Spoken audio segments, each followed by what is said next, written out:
Salut à tous, aujourd'hui revue matérielle, on va parler d'un dripper, pas d'un petit, mais on va parler du Tugboat 24 mm.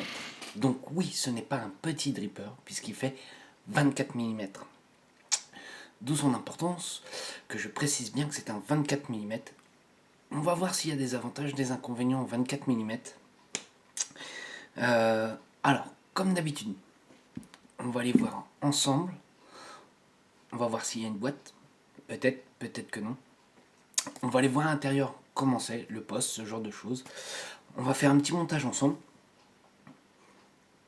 Et après, on va voir comment ça va. Allez, à tout de suite en gros plan.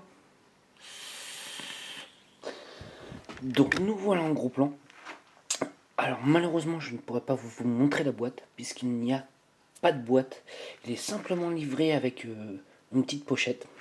Enfin, une petite pochette plastique. Moi, je trouve ça un petit peu dommage. Pour un dripper qui coûte dans les environs de 90 €, je trouve ça un petit peu juste. Donc on va voir un petit peu le pin. Donc nous sommes sur un pin 510 en cuivre, réglable. On a quelques petites gravures, donc Flawless, États-Unis, avec le petit bateau, et le numéro de série. Donc on va tourner un tout petit peu, on va aller voir le drip top. Le drip top est quand même assez conséquent, en métal. Alors moi quand j'ai vu qu'il était en métal, j'ai eu un tout petit peu peur. Pourquoi? Parce que le problème des drippers en 22 mm qui ont un drip top en métal, c'est que le drip top a tendance à tout simplement à chauffer. Là, c'est un peu l'avantage du 24 mm, c'est que la chambre d'atomisation est plus grosse, donc les coils sont moins près, et donc du coup en fait le métal a tendance à chauffer beaucoup moins vite. Donc on va démonter un peu le drip top. Hop, on va voir un petit peu comment il est, tout simplement. Je vais continuer un petit peu. Donc là sur la cloche, on a une petite gravure, un drapeau américain. On retourne et on a le Tugboat 24 pour 24 mm. Je continue de démonter un petit peu. Voilà. Donc on a deux gros joints ici à ce niveau-là pour pouvoir tenir l'ensemble, qui fait plutôt bien son job. Donc on peut voir à ce niveau-là qu'on a une arrivée d'airflow et une arrivée d'airflow de l'autre côté qui sont quand même relativement assez conséquentes. On va voir un petit peu le plateau de montage. Donc les arrivées d'airflow arrivent par le dessous, de chaque côté. On a deux postes, un positif, un négatif. Alors moi tout de suite, la première chose que je remarque au niveau du pôle positif, que je reproche un tout petit peu, je ne sais pas si ça va bien se voir à la caméra, c'est qu'en fait il est en Z comme ça. Moi je trouve ça un peu dommage, pour une simple et bonne raison, c'est qu'au niveau de la cuve, du coup on perd de la place. Ce qui aurait été pour moi légèrement plus judicieux, c'est qu'au lieu de remonter, c'est qu'en fait c'est plaqué directement le pôle positif comme certains drippers peuvent l'avoir, et remonter carrément sur le côté. Comme ça nous aura fait plus de place au milieu pour pouvoir faire une réserve de liquide légèrement plus importante. Donc on peut voir les trous des deux pôles qui sont quand même relativement assez conséquentes. Par exemple là je vais faire un petit montage avec du 0,70. Hop, alors je vais essayer de l'enfiler. On voit largement qu'on a encore de la place pour pouvoir faire un deuxième, même un troisième, même voire un quatrième fil de cette grosseur là. Donc ça va être vraiment un dripper pour des gros cols, fait pour, on a vraiment de la place, le 24 mm est quand même très agréable à ce niveau là. Donc je vais aller chercher mon petit ohmmètre, hop, et on va le placer sur la base et on va faire un petit montage ensemble.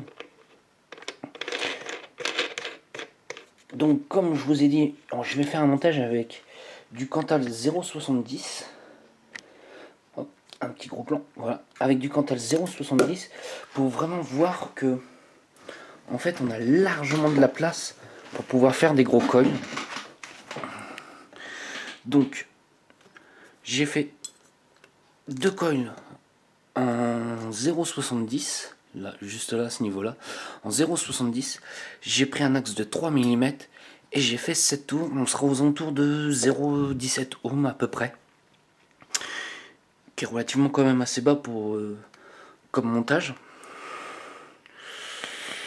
Justement ça va pouvoir voir si le dripper il chauffe ou pas. Donc je vais commencer à prendre mon premier coil que je vais placer dans les deux trous. Voilà le premier que j'ai inséré.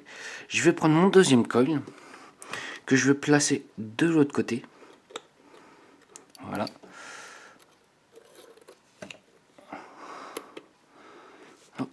Et je vais aller rapprocher mes deux coils pour pouvoir bien les placer au niveau de l'airflow. S'il veut bien se placer correctement. Hop. Voilà. Je vais en plier une. Je vais plier la deuxième. Comme ça, je sais que celui-là, il sera bien placé. Je vais prendre mon deuxième coil et je vais faire la même chose. Une, deux. Je regarde si mes deux coils sont à peu près à égale distance.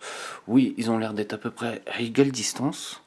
Et là, je vais aller prendre mon tournevis pour aller serrer la première vis. Voilà.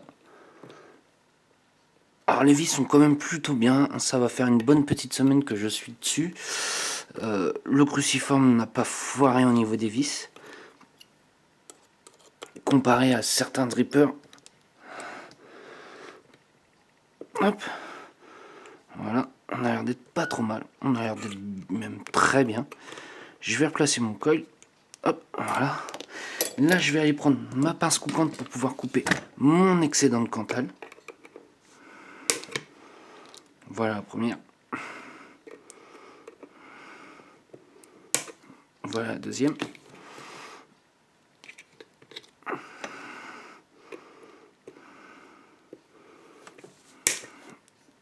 Troisième. Et le dernier fil. Donc là, on voit vraiment que mes cols sont très mal placés. Je vais reprendre ma tige pour hop, les placer vraiment au milieu. Voilà, le premier. Et voilà pour le deuxième. On a l'air d'être pas trop mal à ce niveau-là. On est à peu près à égale distance. Hop. Je regarde bien que ça ne touche pas ma base. Hop, je vais remonter légèrement, voilà. Et là, je vais vérifier à combien de ohms j'avais dit. Bon, j'avais dit à peu près voilà, 0,17, on a 0,18 ohms. On est sur une valeur à peu près normale sur le montage que j'ai demandé. Et là, on va aller voir comment ça chauffe. Hop, voilà. Alors, ma chauffe est vraiment pas belle du tout. Je vais resserrer un petit peu mes coils. Alors par contre sur du gros câble comme ça, je ne vais pas conseiller la pince céramique pour une simple et bonne raison. C'est que la pince au bout d'un moment risque de casser. Je vais vraiment conseiller d'utiliser une petite pince comme ceci. Qui est quand même fait pour du plus gros câble. On va réessayer.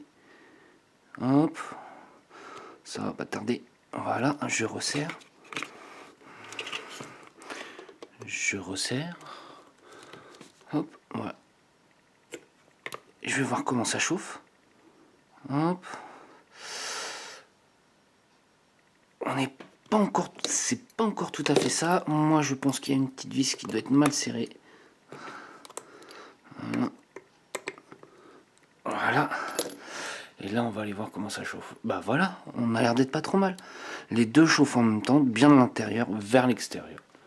Voilà. Donc, qu'est-ce que je vais installer un petit peu comme coton? Je vais installer de la fibre.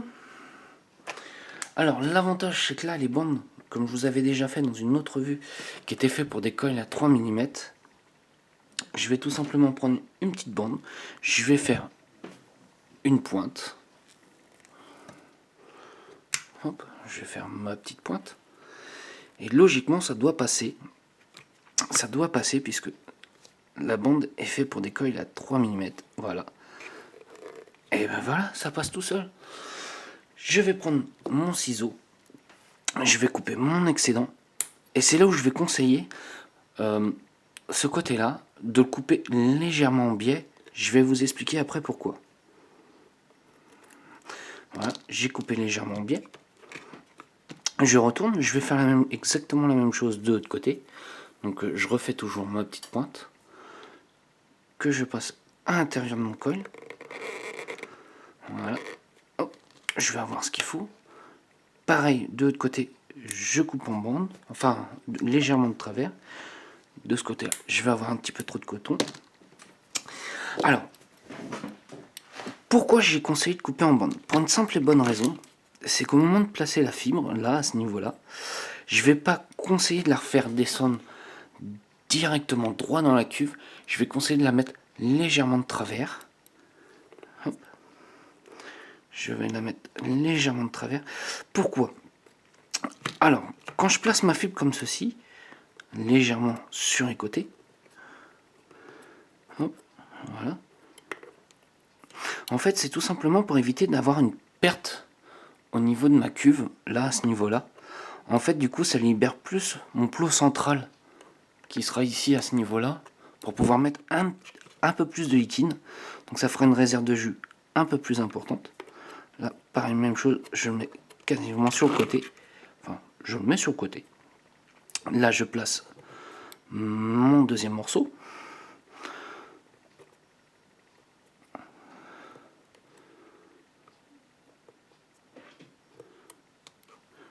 Donc, je passe vraiment sur le côté comme ça, et non droit direct. Voilà. Je vais remplir un petit peu de liquide. Donc, je prends utiliser le Creamy Loops de chez Miss Mister Vapo, un liquide que j'aime plutôt bien. Ça va faire un petit moment que je l'ai, enfin, petit moment. Je l'avais commandé le mois dernier. Là, j'ai fait un petit peu stepper. Et il est très bon comme petit liquide. Un céréal légèrement citronné, lacté. Moi, j'aime bien. Ça passe bien pour en ce moment. Alors, on voit quand même que je mets quand même pas mal de liquide. Hop, ma cuve est toujours pas pleine.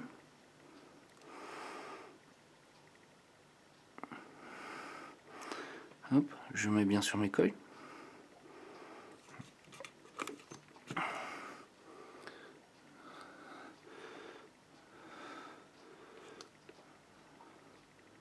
Je finis.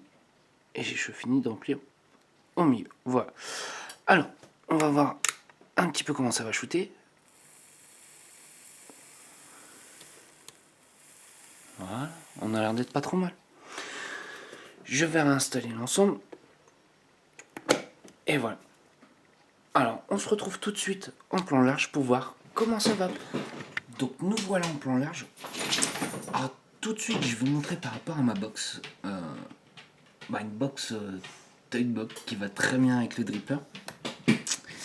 Alors, ce que je vais montrer surtout, c'est le 24 mm. Maintenant, sur nos box, ça ne choque pas, ça ne dépasse pas. Avant, sur les tubes, oui, ça pouvait choquer un petit peu. Là, on a à peu près un demi-millimètre de chaque côté. Donc, on pourrait même presque aller sur un dripper à 25 mm. Là, moi, le 24 me convient très très bien. Je trouve qu'il a une belle tête. Après, ça, les goûts, les couleurs, hein, chacun choisit. Donc, allez, on va voir un petit peu comment il va.